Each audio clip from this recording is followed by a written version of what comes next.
The Demon by Rowley Jefferson. Spooky stories. Okay, so maybe a few of the stories in this book was not make-believe, but I promise the next one is 100% real. And I know because it happened to me and Greg. I guess his best friend, we don't know. Well, technically, it happened to me and my best friend Greg Heffley, but there are probably some parts he can't remember, so you have to trust me that I'm telling the truth. This happened over the summer when Greg came over to my house for a sleepover. And it was a pretty big deal because it was our first one since we got in trouble for sneaking out the last time. My dad made us both promise we would be in bed by 10 p.m. and that was fine with me since I start getting sleepy at 9:30 anyways. At 9 o'clock, my mom came down to the basement with a big tub of art and crafting supplies. So we have been doing a lot of those. And I was excited because I could see there was 2 new bottles of glitter glue in the tub. Yay! But when my mom left, Greg said arts and crafts were for babies, and we needed to do something fun that was actually fun.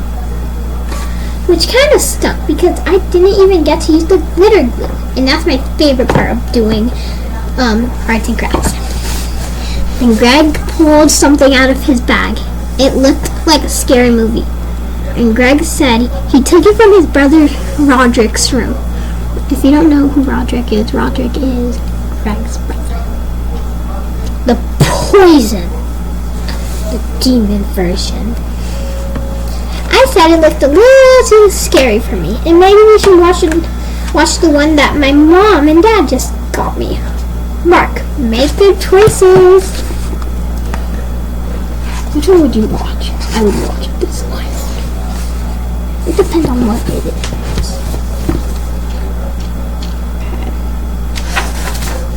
But Greg, this was a sleepover, not a school. He put his move in the play.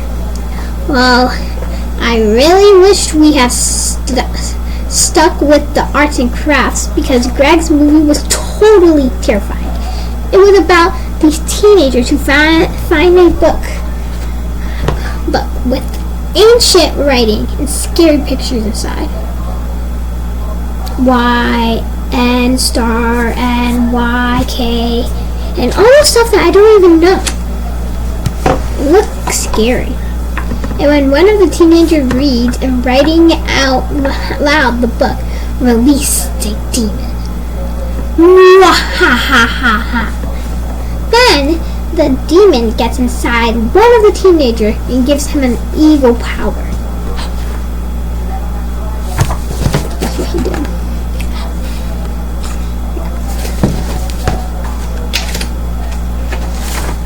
And don't even ask me how the movie ended because I made Greg shut it off halfway through.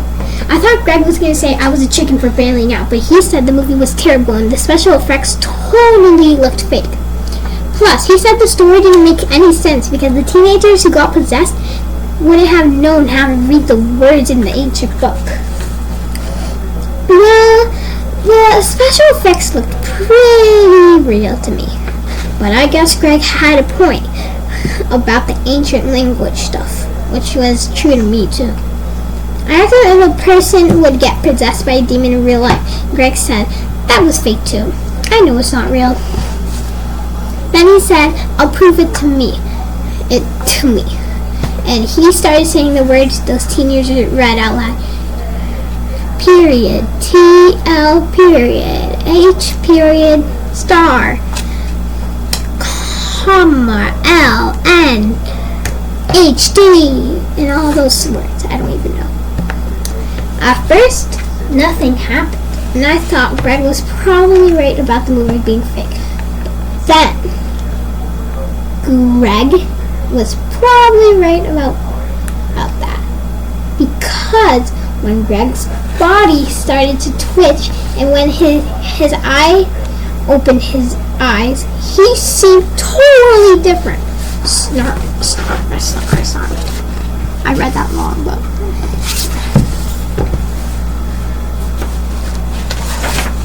So now my best friend was possessed by a demon. And I knew it was my parents. If my parents find out, they'll never let us have another sleepover again. Mwahahaha. I was hoping the demon would snap out of it and go back to being Greg, but he didn't. And he made a mess of the shelves that me and my mom had spent the whole afternoon organizing.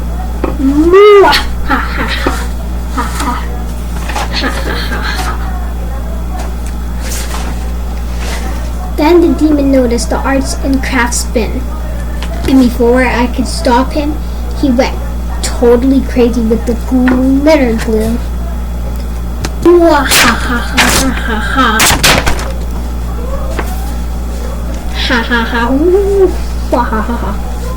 After the demon was done wrecking the basement, he headed upstairs, and he must have had supernatural strength or something, because I couldn't slow him down. And if you thought the demon made a mess of the basement, then you should see what he did in the kitchen. Snatch. Yep. Chomp, chomp, chomp, chomp. I was nervous. My parents were gonna wake up because the demon was making a huge racket in their bedroom. And their bedroom was literally right above the kitchen. And that's where he was making the more noise. So I needed to figure out how to fix the solution. Quick. Now, I really wished we watched that movie all the way to the end to see how those teenagers got rid of the mysterious demon. But I couldn't go back downstairs to finish the movie because I didn't want to leave the demon by himself. Luckily, Mom's laptop was on the kitchen counter, so I did a quick research. But I couldn't find any straight answers, and it seemed like you might need a professional anyway. How to get rid of a demon. So laying on of hands, ritual performed by pirates, using holy water, hydro, and trash cans used in dispelling bad energy. Finding ancient in your area. One of the websites said you could get rid of a demon with holy water, but it was almost 10 at night, and I was pretty sure the church was closed at that hour.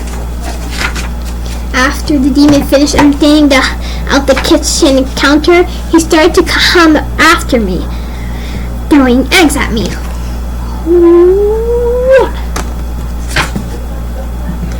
Luckily, the demon slipped on some baking soda on the floor and then gave me a chance to escape.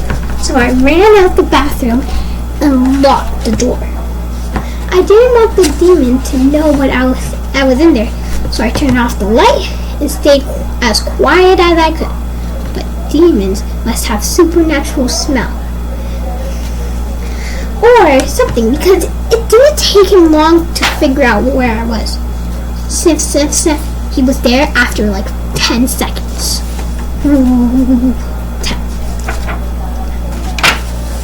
I was afraid he was going to use his fire breath to burn down the door, but it got quiet for a while, and that made me extra nervous. Then I heard a weird rattling noise coming from the doorknob. I wonder what that is. Somehow, the demon had figured out how to pick the lock with a paper. Rattle, click. Thing I knew, the demon was turning to normal. And the only thing I had to defend myself was toilet brush. So I dipped it in the toilet bowl and sprayed the demon with water. Squirt, squirt, squirt, squirt, squirt, squirt. It turns out you don't need to use actual holy water to get rid of the demon, because a few seconds later, Greg was back to his regular self. Rub, rub. The bad news is, all the noise woke up my parents, and they sent Greg home. But that was okay with me, because the truth is I started to get sleepy at 9:30 anyways. Well, I warned you. That'll be the end of the book after. Okay, so maybe I shouldn't have written those scary stories because now I'm a little spooked. Literally spooked. And it probably wasn't such a smart idea to write down that demons fell in here because that could cause a sort of problem. But I'm going to show this book to Greg anyways because I have a feeling he'll really like it. Boom. And that was it. Hope you liked spooky scary stories.